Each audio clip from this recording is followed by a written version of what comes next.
Malaki ang problema ng China sa buwis. Sa katunayan, marami itong malalaking issue sa buwis. Karamihan dito ay dahil ang China ay pangalawang pinakamalaking ekonomiya sa mundo na may advanced na sistemang pinansyal at international na network ng kalakalan. Bagamat halos informal pa rin ang ekonomiya ng China, nangangailangan ito ng mataas na gastusin mula sa gobyerno at malawak na basehan ng buwis para pondohan ito. Sa kasamaang palad, wala niya ng bansa ang Estados Unidos na pinakamalapit na katapat ng China pagdating sa laki ng ekonomiya ay may federal tax revenues na nasa 17% ng GDP o mga 25% kapag isinama ang lahat ng lokal at estadong kita. Ang China, sa paghahambing, ay may kita na 7% lamang. Hindi layunin ng video na ito na itulak ang mas mataas o mas mababang buwis. Sa halip, tatalakayin natin ang mga sistematikong issue na kailangang lampasan ng China para makabuo ng sustainableng sistema sa pagpopondo ng pamahalaan. Para maintindihan ang problemang ito, kailangan nating tingnan ang ilang issue. Bakit hindi nakalikom ng mas mataas na buwis ang China mula sa kanilang ekonomiya? Makakasama ba talaga sa ekonomiya nila ang mababang kita sa buwis? May magagawa ba sila para maresolba ito? Pag natapos natin ito, pwede na nating isama ang China, pangalawang pinakamalaking ekonomiya sa mundo, sa Economics Explained National Leaderboard. Kaya ang problema ng China sa pagkolekta ng buwis ay talagang tatlong problema. Hindi sila makakolekta ng buwis mula sa karamihan ng tao. Ang mga taong kaya nilang kolektahan ay magaling umiwas sa pagbabayad ng buwis. At ang mga buwis na nakokolekta nila ay hindi rin palaging napupunta sa dapat nitong puntahan. Pinapatakbo ng sentral na awtoridad ang China, pero walang iisang tao o institusyon ang kayang magbantay sa operasyon ng 1.4 bilyong tao sa isa sa pinakamalalaking bansa sa mundo. Sa halos lahat ng aspeto, hinahati ang awtoridad ng gobyerno sa mga probinsya. Bawat isa may sariling sub-probinsyal na rehiyon at lungsod. Ang mga lokal na awtoridad ang namamahala sa mga tungkulin ng gobyerno na masyadong maliit o partikular sa rehiyon para hawakan ng mas mataas na organisasyon. Hindi tama na kongreso ng Partido ng Bayan ang magtakda ng iskediul ng basura sa Hangzhou. Ipinapasa nila ito sa pamahalaang panlalawigan, na posibleng ipasa rin sa konseho ng lungsod. Sa puntong ito, di ito gaanong kakaiba. Pareho lang ito sa sistemang gamit ng karamihan sa gobyerno para sa tungkulin nila. Pero magkaiba sa paraan ng pagkuha ng pondo. Sa karamihan ng maunlad na ekonomiya, ang mga lokal na pamahalaan ay pinopondohan sa pamamagitan ng buwis sa ari-arian at pondo mula sa mas mataas na pamahalaan. Nagbibigay ng pera ang pambansang pamahalaan sa mga estado. At ang mga estado naman ay nagbibigay ng pera sa kanilang mga lokal na pamahalaan.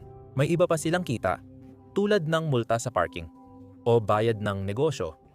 Pero hindi ito kasing halaga ng dalawang pangunahing pinagkukunan ng pondo. Iba ang mga lokal na pamahalaan sa China dahil karamihan ng kita nila ay mula sa buwis sa negosyo at pagbebenta ng 20 hanggang 70 taong lease ng lupa. Sa China, hindi pwedeng magmay-ari ng lupa ang pribadong kumpanya o mamamayan sa lungsod kaya 70 taong renta lang ang opsyon. 60% ng kita ng lokal na pamahalaan mula negosyo ay ibabalik sa sentral na pamahalaan. Ngunit kanila ang lahat ng kita mula lupa. Napakahalaga ng pinagkukunan ng kita na ito dahil napakalaki talaga ng merkado ng real estate sa China. Gumawa kami ng isang video ilang buwan na ang nakalipas tungkol sa krisis sa utang ng real estate na pinasok ng bansa para suportahan ng kapapatan ang merkado na ito. Isang video na inilabas namin isang buwan bago lumabas ang balita sa mga problemang pinansyal ng Evergrande Property Development Group. Ngayon, ang kita mula sa lease ng lupa ay posible lang kung ang lupa ay sulit pa talagang paunlarin. Sulit lang paunlarin ang lupa kung may infrastruktura para sa mga titira sa bagong development na ito. Ang solusyon dito ay palaging nag-uunahan ang mga pamahalaang panlalawigan laban sa isa't isa para magtayo ng mas maraming infrastruktura upang magawa nilang maging sentro ng ekonomiya ang kanilang lugar, para maibenta nila ang mga karapatan sa lupa, para mapondohan nila ang mas marami pang infrastruktura, para magawa nilang maging sentro ng ekonomiya ang kanilang lugar. Ang larong ito ng manok at itlog ay may dalawang epekto. Una, nagdudulot ito ng labis na infrastruktura. Ang mga ghost cities at walang pasaherong tren ay matagal nang makikita sa China. Muli, gumawa kami ng video tungkol mismo dito. Pangalawang epekto nito, Kailangan ng malaking paunang puhunan mula sa pamahalaang panlalawigan. Hindi pinapayagan ang mga pamahalaang ito maglabas ng bonds at hindi rin sila kumikita mula sa lupa hanggat hindi nabebenta ang mga pag-aari nila. Kaya kailangan nilang maging malikhain. Nakaisip sila ng tinatawag na local government financing platform at totoo ngang kahina-hinala ito pakinggan. Ang ginagawa ng mga lokal na pamahalaan ay magtatag ng isang pribadong kumpanya at pagkatapos ay ililipat nila sa kumpanyang iyon ang ilan sa kanilang mga ari-arian ng estado. Maaaring ito ay pera, shares sa state-owned companies, o karapatan sa lupa na ibinebenta nila. Ang tinatawag na pribadong kumpanyang ito ay maaaring pumunta sa bangko at gamitin ang lahat ng mga ari-arian na ito bilang kolateral para makakuha ng utang. Pwedeng gamitin ng lokal na pamahalaan ang perang ito para sa anumang proyektong infrastruktura. Pwede ring pagsamahin ng mga bangko ang mga utang at ibenta bilang bonds sa merkado. Noong 2011 ang mga bond para sa pagpopondo ng lokal na pamahalaan ay bumuo ng 39% ng lahat ng mga bond na umiiral sa domestic market ng China. Ang natitirang 60% ay kadalasang real estate bond mula sa mga kumpanyang pang-development na nangailangan ng pondo para magtayo sa mga lupang inuupahan sa lokal na pamahalaan. Itinuturing na ligtas ang mga bond na ito mula sa local government financing platform dahil may suporta ng Partido Komunista. Maraming Chinese na mamumuhunan ang di maisip na di makakabayad ng utang ang gobyerno. Nakakatulong din ito na mailipat ang utang ng gobyerno sa pribadong sektor. Kaya mas maganda sa papel ang rasyon ng pambansang utang sa GDP kaysa sa totoong sitwasyon. Siyempre, ang problema ay ang mga ito ay mga lokal na pamahalaan, hindi ang pambansang pamahalaan. At may malaking posibilidad silang malugi dahil limitado ang kanilang paraan ng paglikom ng kita.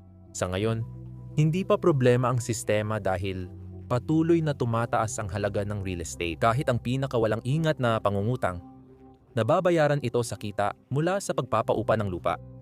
Ngunit nagsisimula ng masira ang alanganing kalagayang ito.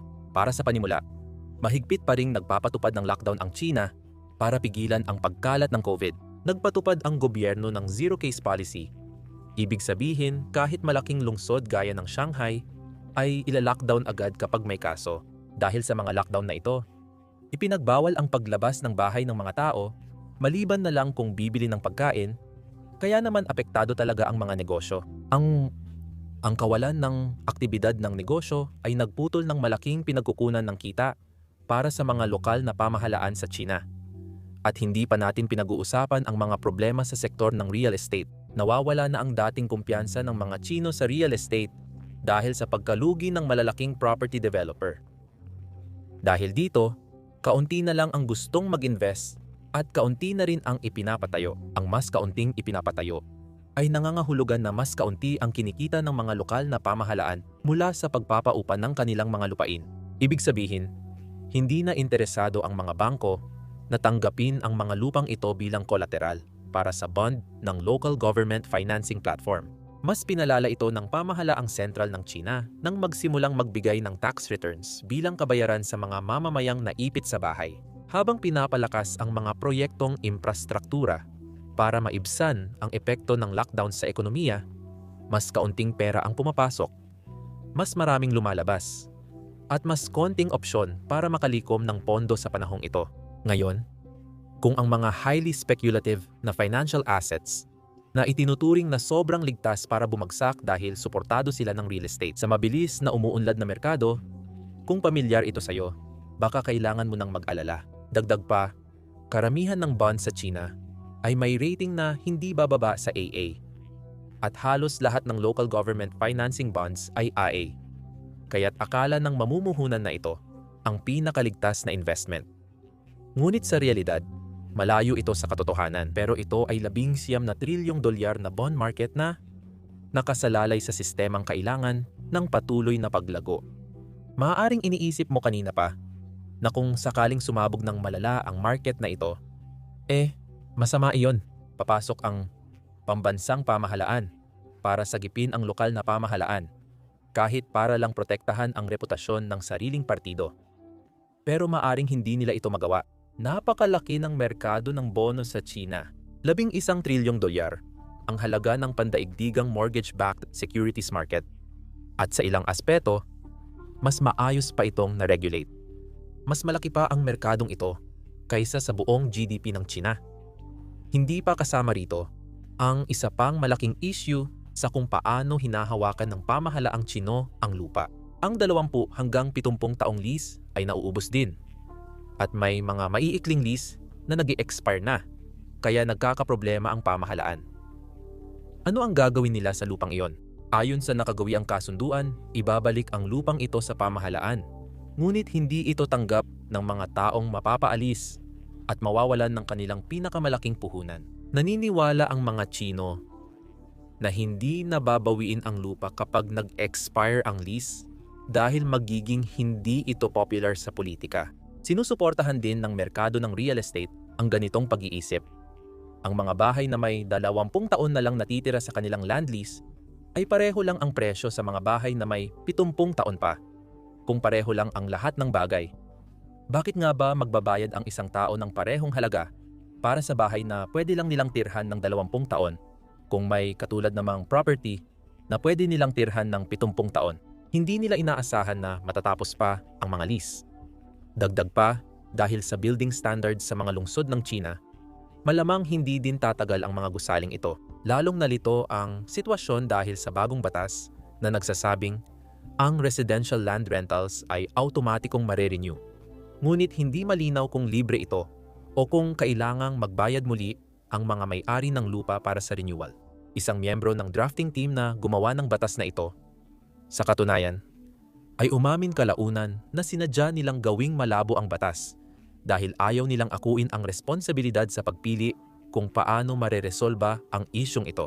Kung papayag ang gobyerno na palawigin ang land rentals ng walang hanggan at walang dagdag na bayad, mawawala ang isa sa pangunahing kita nila. Dahil dito, nagiging problema rin ng China ang hindi pagbabayad ng buwis ng mga tao. May tradisyonal na progresibong income tax ang China, mula 3% hanggang 45% depende sa kinikita ng mga mamamayan. Karamihan sa tao ay hindi ito binabayaran. Karamihan pa rin sa mga tao sa China ang nagtatrabaho sa informal na ekonomiya. Nagmamay-ari ng maliliit na tindahan, nagtatrabaho sa bukirin, o tumatanggap ng sahod sa cash o WeChat transfers. Ang mga tao sa kabilang dulo ng pinansyal na spectrum ay hindi kadalasang kumikita sa sweldo, kundi sa negosyo at iba pang ari-arian.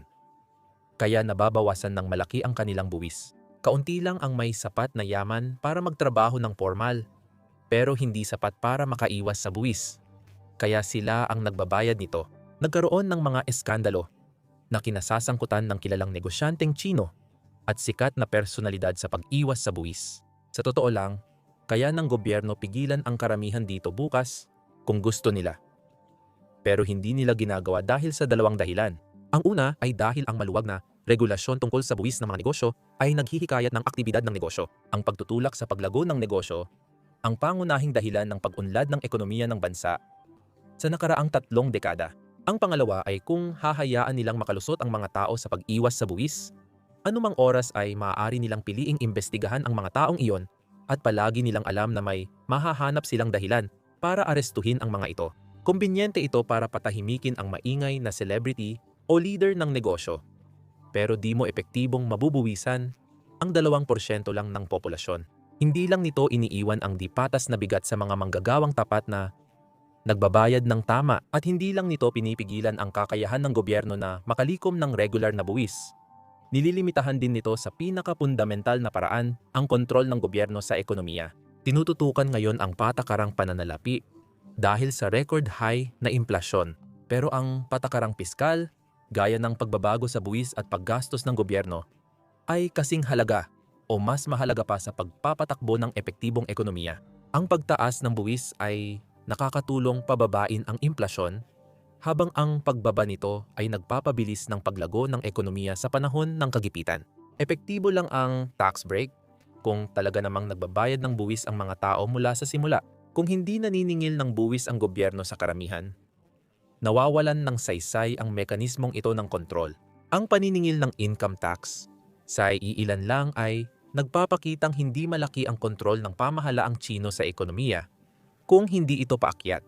Ang pamamahala sa ekonomiyang kasing laki ng China sa pagbagsak ng walang sapat na kontrol sa buwis, ay parang pagpapalapag ng jumbo jet gamit ang pamaypay. Oo, maaaring umayon ng lahat, pero wala talaga silang gaanong kontrol dito. Sige, panahon na para ilagay ang China, ikalawang pinakamalaking ekonomiya sa mundo, sa Economics Explained National Leaderboard. Tulad ng dati, magsisimula tayo sa laki at malinaw naman na wala nang masyadong masasabi tungkol dito. Sa GDP na 14.7 trilyong dolyar, nakakakuha ito ng 10 sa 10. Pero ang GDP na yan ay nahahati sa pinakamalaking populasyon sa mundo. Kaya ang GDP per capita nito ay 10,000 at 400 dolyar. Dahil dito, isa na itong bansa na may gitnang kita ayon sa pandaigdigang pamantayan. Kahit may mga puna ako rito, hindi maitatanggi na dito naganap ang pinakamalaking pag-unlad ng ekonomiya sa kasaysayan. Ang bilang na ito ay halos kapantay ng pandaigdigang GDP per capita na 10,000 at 900 dolyar. Kaya nakakakuha ito ng 5 sa 10. Mahirap tukuyin ang katatagan at kumpiyansa. Malaki at maimpluwensya ang ekonomiya ngayon, kaya siguradong hindi agad ito mawawala. Madalas din nating makita ang mga negosyo at tao na biglang nawawala dahil sa kagustuhan ng gobyerno. Ang panganib na ito mula sa pamahalaan, na sinabayan pa ng mga nakakabahalang balita tungkol sa mga lockdown at ambisyong militar, ay nangangahulugan na hindi makakakuha ng higit sa 6 sa 10 ang bansa. Kamangha-mangha ang paglago ng China.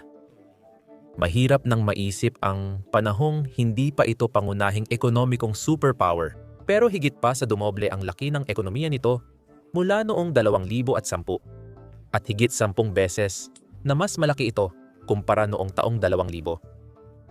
Nakakakuha ito ng 10 sa 10. Wala talagang ibang ekonomiya na halos nakapantay dito. Sa wakas, industriya. At muli, ano pa ba ang masasabi? Nakarating ang China sa kinalalagyan nito ngayon sa pamamagitan ng pagiging pagawaan ng mundo. Umunlad sila mula sa pagiging sentro ng murang manupaktura, kung saan ang mga dayuhang kumpanya ay nakikinabang sa murang lakas paggawa, hanggang sa pagiging walang kapantay na industrial na sentro na sila ngayon. Ngayon, maunlad ang sistemang pinansyal ng bansa, malakas ang lokal na merkado, at kinikilala ang mga lokal na kumpanya sa buong mundo. Oo, wala pa silang high-end na produkto tulad ng airliner at kompetitibong microprocessor. Pero 10 sa 10 pa rin ang marka nila. Sa kabuuan, nagbigay ito sa China ng average na score na 8.2 sa 10 na naglalagay dito sa pangalawang pwesto sa Economics Explained National Leaderboard.